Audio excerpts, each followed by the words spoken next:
बागेश्वर को भी नीले रंग के ड्रम से बहुत डर लग रहा है। देखिए क्या कह रहे हैं बाबा, आपको बताऊं, सारे बाबा बागेश्वर कह रहे हैं आजकल देश में नीला ड्रम बहुत मशहूर हो गया है। रोज कोई ना कोई बड़ा अपराध सामने आ रहा है। यह समाज के नैतिक पतन की ओर इशारा करता है। भगवान की कृपा से अभी तक हमारी शादी नहीं हुई है, वरना ना जाने क्या हो जाता। मेरठ का सौरभ हत्याकांड बहुत ही निंदनीय है।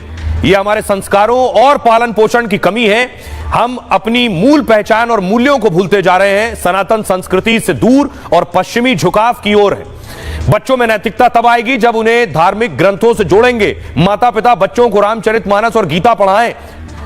अनिरुद्धाचार्य कह रहे हैं कलयुग में क्या चल रहा है, ड्रम चल रहा है, कीर्तन भजन नहीं चल रहा है, छल कपट चल रहा है। आजकल हर जगह एक धंधा तेजी से आगे बढ़ रहा है। शादी करो और महीने भर बाद तलाक का केस डालो। बड़ी पार्टी है तो 2 करोड़ में मामला सुलझ जाएगा, वरना 10-20 लाख रुपए तो कहीं नहीं गए। ज्यादा 3-5 किया तो ड्रम के अंदर पाए जाओगे।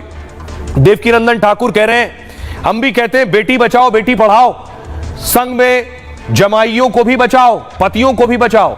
जब पुरुष ही नहीं रहेंगे तो कितनी देवियां रहेंगी। इतनी निर्ममता कहां से आ सकती है? काट के सीमेंट में डालकर जिससे 7 फेरे लिए, उससे इतनी निर्दयता। आइए अब आपको सुनवाता हूं, सुनिए बाबा बागेश्वर क्या कह रहे हैं, अनिरुद्धाचार्य क्या कह रहे हैं और देवकीनंदन ठाकुर को। भारत में नीला ड्रम बहुत फेमस है, बहुत वायरल है, बहुत से पति सदमे में है नीले ड्रम को लेकर। भगवान की कृपा है हमारी तो शादी नहीं हुई है। नीला ड्रम अभी जो है बहुत वायरल है भाई साहब। मेरठ का ये जो कांड हुआ निश्चित रूप से ये बहुत ही निंदनीय है और दुर्भाग्यपूर्ण है। वर्तमान समाज में घटते हुए परिवार की व्यवस्था, पाश्चात्य संस्कृति का आगमन और लव के चक्कर में विवाहित पुरुष अथवा स्त्री पड़े हुए परिवारों को तलाक व परिवारों को मिटाने की साजिशों को पूर्ण कर, तो हम यही चाहते हैं अपने जीवन काल में एक ही एंट्री होनी चाहिए और ये संस्कारों की कमी है। आजकल क्या है, बिल्कुल नई लड़की आजकल तो शादी.com से ले आते हैं, जानते वानते हैं नहीं, और आई और सीधा 4 महीने बाद सीधा कोर्ट केस, पैसे दो। तुम्हारा बेटा ड्रम में जाने से बच गया, ये बढ़िया है। तो हम क्या कह रहे हैं, एक पत्नी ने अपने पति को काट के ड्रम में जमा दिया था सीमेंट डाल के, तो अच्छा तुम्हारा बेटा बच गया ड्रम में जमने से। इतनी निर्ममता कहां से आ सकती है किसी में? काट के सीमेंट में डाल के खत्म। इतनी निर्ममता, इतना निर्दयता।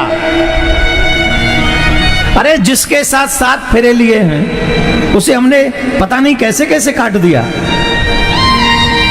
और उसी के ऊपर सीमेंट डाल दिया। अरे राम राम राम। देश की सरकार से भी है महाराज, बेटी बचाओ बेटी पढ़ाओ, संग में बेटा भी बचाओ। कहूं ऐसा न हो कि बेटा के बिना तुम्हारा देश रह जाए।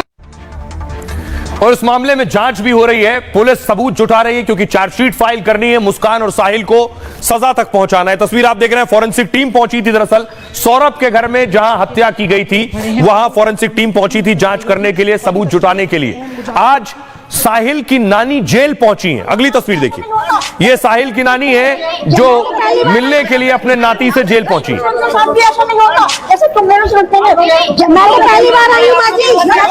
आप साहिल से मिल गए हो, क्यों आइए आपको बताऊं, साहिल से मिलने नानी पहुंची है और क्या बात हुई साहिल के साथ उनकी। साहिल और मुस्कान 19 मार्च से जेल में बंद है।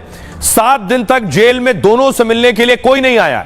आज साहिल की नानी जेल में उससे मिलने के लिए पहुंची थी। साहिल की नानी कुछ कपड़े और नमकीन लेकर आई थी। इस दौरान साहिल की नानी ने कहा मैं साहिल से मिलने जरूर आई हूं, लेकिन मुझे सौरभ की मौत का बहुत दुख है। नशे में ही साहिल ने यह सब कुछ किया है। जेल अधीक्षक ने साहिल से मुलाकात पर बयान जारी किया। साहिल की नानी ने नियमानुसार मुलाकात की पर्ची लगाई थी। जेल मैनुअल के तहत परिजनों को मिलने की अनुमति होती है, इसलिए नानी को साहिल से मिलने की अनुमति दी गई। दावा है कि जेल में साहिल और मुस्कान तनाव में दिख रहे हैं। जेल में नशा न कर पाने के चलते दोनों की तबीयत बिगड़ने लगी थी। जेल प्रशासन उनकी काउंसलिंग करवा रहा है। साहिल ने, खबर है